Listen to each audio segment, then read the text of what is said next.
it's time for you to look inward and begin asking yourself the big questions. The burning you feel? It is shame.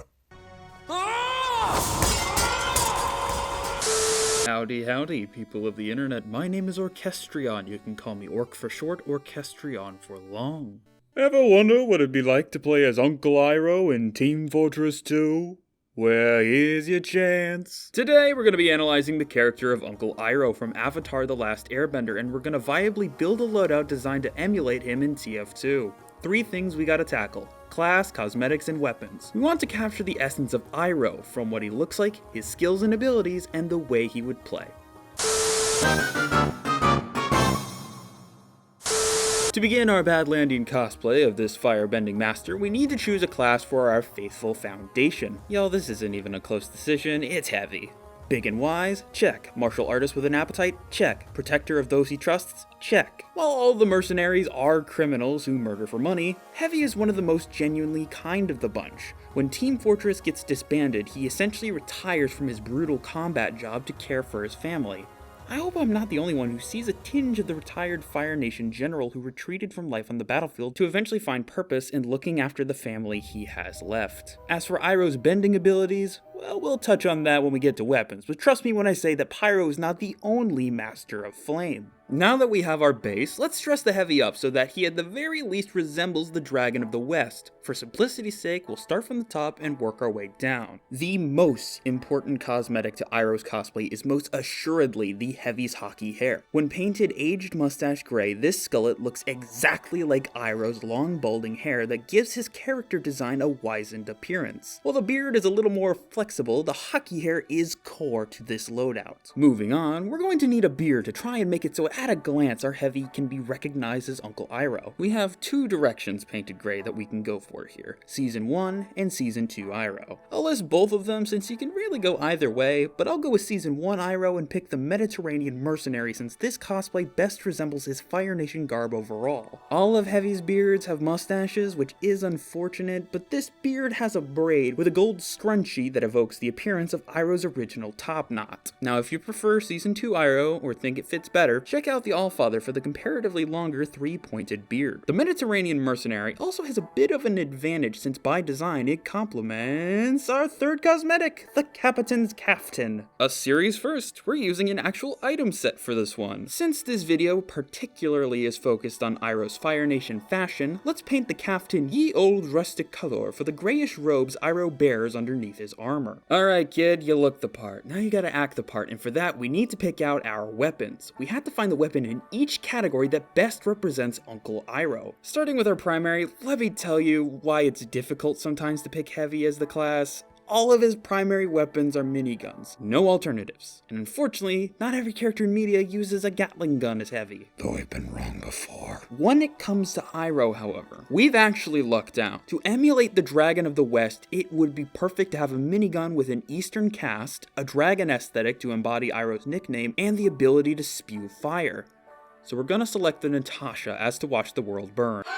Yeah, just kidding. Of course we're picking the How Long heater. There is legitimately no contest. The heater is far and away the only possible primary choice to cosplay Iroh. I told you earlier, there's a way for Heavy to firebend, and here it is. Bonus points if you can get your hands on a heater with the Mandarin sheen to double down on its fiery nature. Once in the series, I already had the bonus points.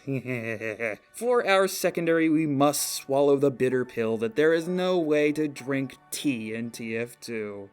Devastating. I seriously tried to find if Iroh had any notable favorite foods aside from his iconic drink of choice, but aside from this one little joke about wanting Zuko's fish dinner, I got nothing. So, we're taking the metaphorical route again and serving up the sandwich. Out of all of Heavy's lunchbox items, none are as helpful to your friends as this classic healthy snack. The sandwich is Heavy's best tool to support those around him, something Iroh would most assuredly hand out to better the day of the people he meets.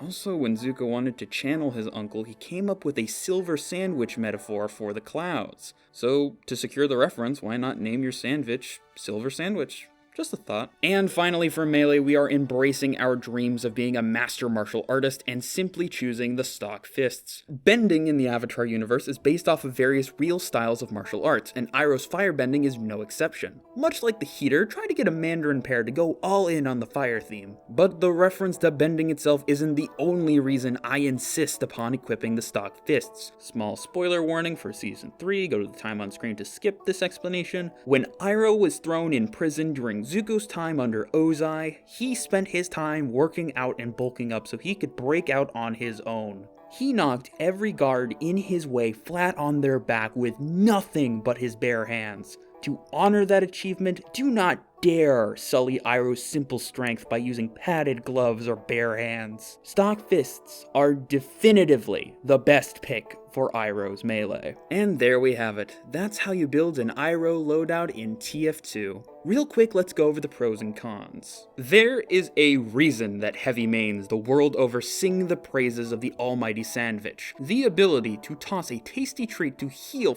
50% of your pocket medic and angsty pyromaniac nephew's health is second to none. Okay, yes, I know the buffalo steak sandwich does that too, but that weapon does not incentivize a playstyle that can protect your team in a way that's even remotely considered adequate. The Xiaolong heater makes you a close-range behemoth with its arm's-length ring of fire and damage boost against burning players. If your team is for some reason performing a Jungle Inferno launch reenactment and is packed with pyros, this minigun really unlocks its true potential. Make those enemy team babies cry harder than I do when I listen to Leaves from the Vine.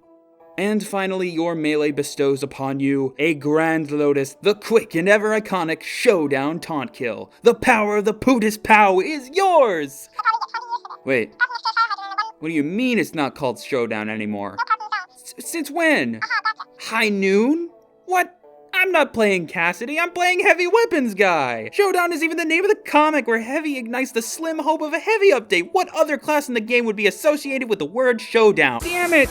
My sour mood is not going to be assisted by the fact that I'm about to dunk on what is probably my personal favorite Heavy primary, the heater. Absolutely chews through ammo. The reserve management of one's minigun is a skill that really does not come into play that often as Heavy if you're playing well, but equipping the heater mandates that ammo consumption is on the top of your mind 24/7. The Xiaolong heater overall just seems too over-reliant on its fire ring gimmick. It's a clunky mechanic that, while cool as hell, hardly finds any practical utility. It does fuck all to defend against spies, and it doesn't come out instantly, making ambushes super sluggish to pull off. Stock and Tommy are just so much more reliable. Now, I have nothing bad to say about the sandwich, it's really just objectively better than its stock variant. Your melee choice, however, is stuck with a stock variant that has objectively better options available. The fists are great to clown on your enemies and taunt kill them, but so is the holiday punch. It takes a Heavy of true humility to voluntarily forego the mighty fists of steel and Gru. But hey, if true humility doesn't prove honest to Iroh's character, then I don't know if anything else will. Above all though,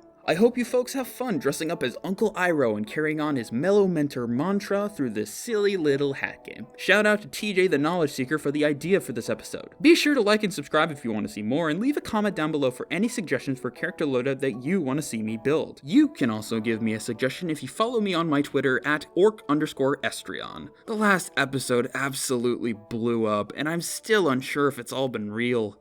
So please, do me a favor and shatter my disbelief.